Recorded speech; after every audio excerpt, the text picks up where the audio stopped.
ఆ కూతురు ఈ కేసు గురించి పోలీసు వాళ్ళు వచ్చి విచారణ కొనసాగిద్దామని చెప్పి పోలీస్ స్టేషన్ కి తీసుకువెళ్తుండగా ప్రెస్ తో మాట్లాడే ప్రయత్నం కూడా చేశారు. అసలు ప్రెస్ దీని అంతటికి కారణం అని కూడా ఆరోపించారు. అసలు కూతురు ఏం మాట్లాడారు, ఆ సమయంలో ఏం జరిగింది ఒకసారి చూద్దాం. మీరు ఇష్టం వచ్చినట్టు మీరు రాస్తున్నారండి. పొద్దునంతా మేము చూస్తూనే ఉన్నాము. పొద్దునుంచి మీరు మీ వల్లనే అసలు జరిగింది. మమ్మల్ని బతకలేకుండా మీరు నెక్స్ట్ మీ మీదనే రాసి మీ మీడియా మీదనే రాసి అనిపోతాం. ఇక నెక్స్ట్ మీ మీడియా మీదనే రాసి అనుకోవాల్సి అంతే. మీరు ఎక్కడ అనుమానం ఉందా? మిమ్మల్ని ఇంత ప్రెజర్ మీరే చేశారు. మీ మీద అనుమానం ఉంది. అంటే 8 రోజుల పాటు మీరు ఇష్టం వచ్చినట్టు మీరు రాస్తున్నారండి. పొద్దునంతా మేము చూస్తూనే ఉన్నాము. పొద్దునుంచి మీరు మీ వల్లనే అసలు జరిగింది. మమ్మల్ని బతకలేకుండా మీరు నెక్స్ట్ మీ మీదనే రాసి మీ మీడియా మీదనే రాసి అనిపోతాం. ఇక నెక్స్ట్ మీ మీడియా మీదనే రాసి అనుకోవాల్సి అంతే. మీరు ఎక్కడ అనుమానం ఉందా? మిమ్మల్ని ఇంత ప్రెజర్ మీరే చేశారు. మీ మీద అనుమానం ఉంది. అంటే 8 రోజుల పాటు మీరు ఇష్టం వచ్చినట్టు మీరు రాస్తున్నారండి. పొద్దునంతా మేము చూస్తూనే ఉన్నాము.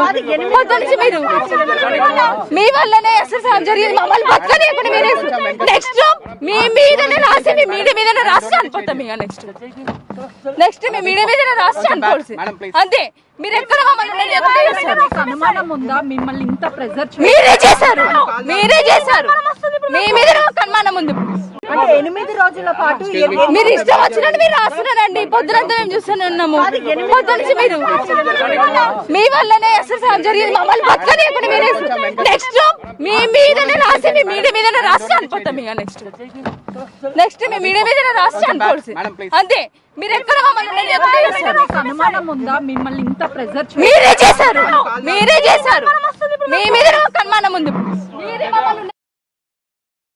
సో కూతురు సంచలనమైన లేఖ రాయడమే కాదు, ఇప్పుడు పోలీసులు అదుపులోకి తీసుకునే నేపథ్యంలో మీడియాతో మాట్లాడే ప్రయత్నం కూడా చేశారు. అయితే ఇదే నేపథ్యంలో ప్రెస్తో ఏం మాట్లాడారని కూడా మనం విన్నాము. మీరే చేశారు, మీ వల్లనే ఇదంతా జరిగింది, మీకు ఇష్టం వచ్చినట్టు రాసుకుంటారు అని ప్రెస్ని కూడా బ్లేమ్ చేస్తుంది ఆ కూతురు. దాని తర్వాత నెక్స్ట్ మీ పేరే అంటే మీడియా పేరే నేను లెటర్లో రాసి చనిపోతాను కూడా బెదిరింపు చర్యలు చేస్తుంది. అయితే ఈ ఘటన పైన మరింత ఇన్ఫర్మేషన్ ఇవ్వడానికి మా ప్రతినిధి సుజాత అందుబాటులో ఉన్నారు. సుజాత, చెప్పండి, మీడియాని బ్లేమ్ చేయడానికి అసలైన కారణం ఏమై ఉంటుంది? సికింద్రాబాద్లో జరిగినటువంటి ఘటనలో మరొక ట్విస్ట్ నెలకొంది.